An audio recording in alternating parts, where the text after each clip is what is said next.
Bhojpuri industry से एक सबसे बड़ी खबर आ रहा है। आज से 5 दिन पहले एक गाना लाए हैं नीलकमल सिंह। गाना क्या लाजवाब लाए हैं। राइटर उनको है आशुतोष तिवारी। जब आशुतोष तिवारी का जब गाना लिखा रहता है तो भोजपुरी में कहर मचा देता है। हाँ जी हाँ। जब और जो म्यूजिक दिए हैं टी सीरीज के मालिक जो है एकदम म्यूजिक सेक्शन नंबर 1 पे ट्रेंड कर रहे हैं।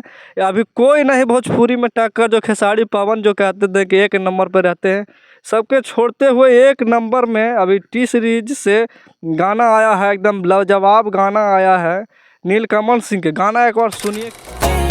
आजा दिल में है वो लड़की दीवानी। और एकदम क्या गाना का लाइन है।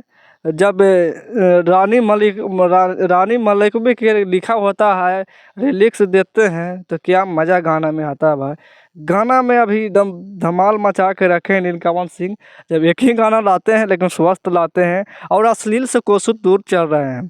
अभी यही नाम नहीं हो रहा है कि नीलकमल सिंह का। एक बार गाना सुनिए जाके टी सीरीज पे, और हमारे फेसबुक पेज पे तो सब्सक्राइब कर ले और आप लोग आगे बढ़ाने के काम करिए।